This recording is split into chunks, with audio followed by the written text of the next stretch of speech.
Sorry NATO چڑھ دوڑی نا، یہ چٹان اللہ کے نبی صلی اللہ علیہ وسلم نے کہا اور خدا میں اترتا ہوں.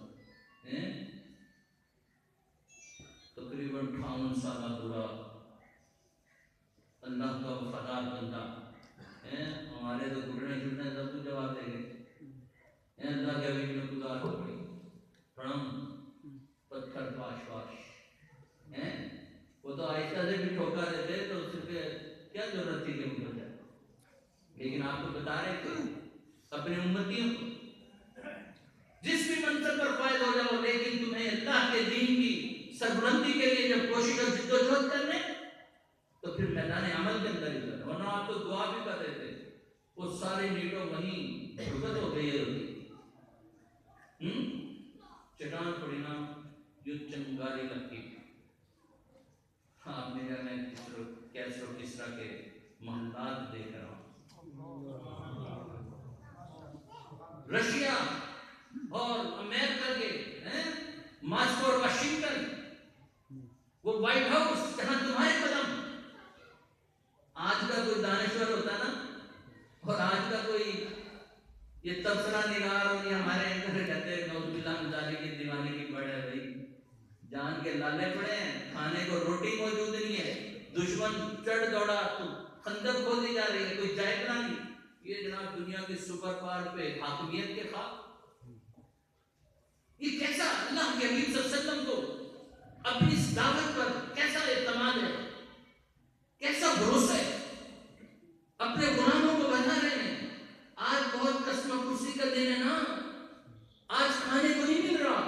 ان انتڑیوں کو کھڑا رکھنے کے لیے ہمت نہیں ہے انہیں کہ وہ اپنی جگہ کھڑے ہو جائیں بھوک کی وجہ. پتھر تو اسی لیے باندھنا نا، ورنہ کوئی پتھر بھوک تھوڑے مٹا دیتا ہے. کیا آدمی پیڑ پر پتھر باندھے تو اس سے بھوک ختم ہو جاتی؟ وہ انتڑی اپنی جگہ نہیں کھڑی ہو رہی، انہیں سہارا دینے کے لیے تو سب کچھ کر رہے. کہ آج یہ کیفیت ہے، لیکن کل تمہارا بڑا روشن دن، تمہارے مقدر کا ستارہ بلندیوں کے اوپر پائے.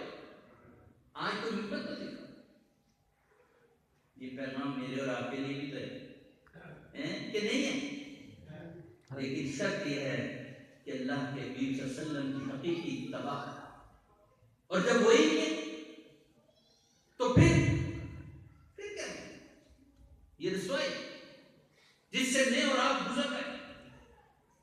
آج یہ چھوٹے چھوٹے بچے میں دیکھتا ہوں کہ کہتا ہوں چارے ان کا کیا قصور ہے بھائی؟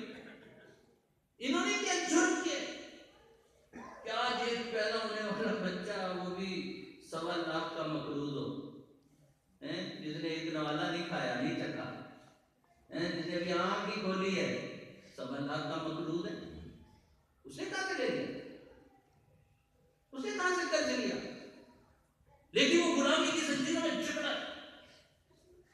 یہ ملک کس لیے حاصل کیا؟ ہمارے بزرگوں نے تو اللہ سے وعدہ کیا تھا نا، اے اللہ یہ خطہ زمین جہاں پہ لا الہ الا اللہ کی حکمرانی، یہ وعدہ کیا تھا. روئے گڑگڑائے. تبھی تو 27 رمضان المبارک اس لیلۃ القدر کی رات کے اندر اس ملک کا اعلان ہوا، جس میں قرآن اترا اسی رات میں یہ ملک بنا. یہ بھی پیغام تھا، لیکن آج ساری ملت اسلامیہ یہ بھی بھول گئی. ڈھول ڈمک کے ناچ گانا عجیب و غریب طرح کی خرافات کے اندر یہ پوری قوم غرق ہو گئی اور وہ اس پیغام کو بھول گئی. میں کہتا ہوں کہ دیکھیے نا ماہ ربیع الاول ہے، کتنے گھروں کے اندر سیرت پہ کوئی کتاب موجود ہے، اور کتنے ہیں کہ جنہوں نے اس ماہ میں کوئی سیرت کا تھوڑا سا مطالعہ کیا، کوئی ایک آدمی حدیث پڑھی ہو. اور اگر یہ نہیں ہے اور ہم نے نہیں کیا تو پھر بتائیے کہ اس نبی مہربان سے ہمارا رشتہ تعلق. یار جو آدمی پیار کرتے ہیں نا وہ ایک ایک ادا کو بھی اختیار کرتے ہیں. وہ اپنے محبوب کی اور میں کہا کہ دنیا میں کسی کا عاشق ہو جائے نا، جس طرح یہی دھوندھ شوندھ بری حالت ہے نا، آدھی رات کو اس کا محبوب بلائے نا کہ آؤ بھائی، اور گھر والے سے تالا بھی لگا دیں، وہ تالے توڑ کے واپس ہو جاتے. اور یہاں کیفیت کیا ہے؟ صبح اللہ کا نمائندہ آواز ہے الصلاۃ خیر من النوم، الصلاۃ خیر من النوم. ہماری آنکھیں نہیں کھلتی، ہماری آنکھیں نہیں. مجھے یاد ہے ابو علی سینا علیہ رحمہ بہت بڑے فلسفی تھے نا، فلسفی پھر اپنی ان کا ایک شاگرد تھا، بڑا پیار کرتا تھا، اور وہ اکثر انہیں کہتا ہے ابو علی سینا کا حضرت آپ نعوذ باللہ من ذالک بلا وجہ کہتے ہو کہ اللہ کے حبیب بہت بڑے انسان ہیں، آپ سب سے بڑے. اور ابو علی سینا فوراً کہتے ہیں وہ لوگ کیوں تم مجھے کافر کر کے مارے، تو کیا کہتے ہیں ان سے بڑا کوئی انسان. لیکن وہ پھر دوسرے تیسرے دن اسی طرح کی بات، لیکن وہ اسے سمجھا نہیں سکے. ایک دن یوں ہی کہتے ہیں موسم سرد تھا، بارش ہو رہی تھی، وہ تہجد کے وقت اٹھے نا، وہ پانی گرم کر کے دیا کرتا تھا. انہوں نے کہا کہ بیٹا اٹھو ذرا پانی گرم کر دو. وہ رضائی سے منہ نکالنے لگا ذرا لیٹے رہو، سردی بہت ہے، بارش ہو رہی ہے، کیا کرو گے، چلو ایک دن نہیں بھی تہجد پڑھو گے تو کیا ہو جائے، کوئی بات. وہ پھر تھوڑی دیر بعد آواز دیتے کہ بیٹا اٹھو ٹائم ہو گیا، وقت تھوڑا رہ گیا اٹھو. وہ پھر کوئی نہ کوئی بہانا، یہاں تک کہ صبح کی اذان ہو گئی.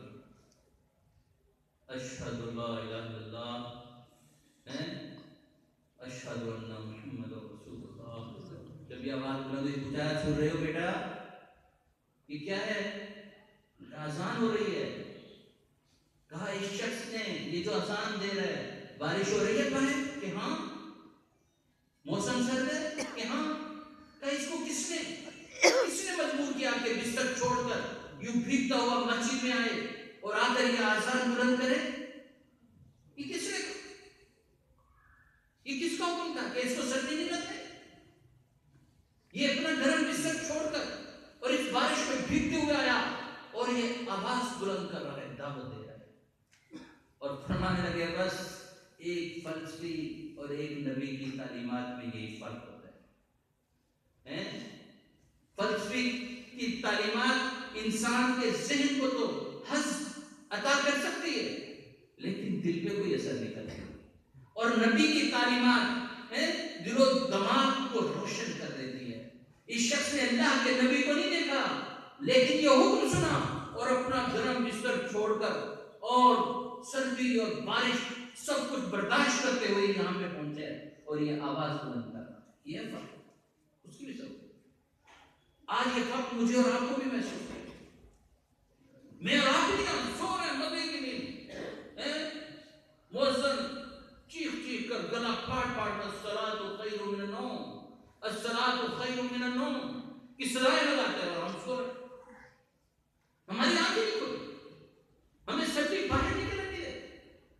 بتائیے پھر یہ کامیابی اور کامرانی کیسے میسر آئے، کیسے عزت و توقیر مل جائے. ہم اللہ کے حبیب صلی اللہ علیہ وسلم کے بتائے ہوئے اس راستے کے اوپر چلے، ہم نے آپ کی تعلیمات کو اس طرح سے اختیار کیے اور پھر ہم سوچتے ہیں پاناما لیکس کا اتنا شور شرابہ بھی ہے. میں کالج میں اپنے اساتذہ سے کہہ رہا تھا پچھلے دنوں ذرا شدید سے الٹے سیدھے سوال کیا نا، تب کہہ رہے بڑی بے عزتی ہوئی نواز شریف فیملی کی. میں نے کہا انشاءاللہ فیصلہ جب ہوگا نا اس سے بالکل الٹ ہوگا. اکثر یہی ہوتا ہے جب ججز اس طرح کے سوال کرتے ہیں نا اور فیصلہ پھر اس مجرم کے حق میں آ جاتا ہے. اور وہی دوسرے دن ہوا، انہوں نے کہا جو پہلے ہوا سو اب دوبارہ پھر دوبارہ لے سے شروع کریں گے اور آنے والے کریں گے. میں نے کہا یہ سندھ کا گورنر اس پہ ڈال کر لے گئے تھے نا، کیا کہنا چاہیے، اسٹریچر پہ الو ڈنڈا بچ جاتے ہیں. لوگ کہتے ہیں دیکھو میں نے کہا یہ پیغام دیا ہے دریا کو، انہوں نے پیغام دیا ہے کہ دیکھ لو جو ہماری فیور کرتے ہیں نا تو پھر ہم اس طرح نوازتے ہیں، پھر ہم اس طرح سے نوازتے. یہ پیغام ہے عدلیہ کے نام. کیا کر رہے ہمارے خلاف جاؤ گے تو رسو ہو جاؤ، ہماری فیور کرو گے. صدر بھی تارڑ بڑا محترم، بڑا شریف اللہ، سب سے بڑی دلالی کرنے والا، ججوں کو خریدنے والا، ان کی قیمتیں لگانے والا، بولیاں لگانے والا.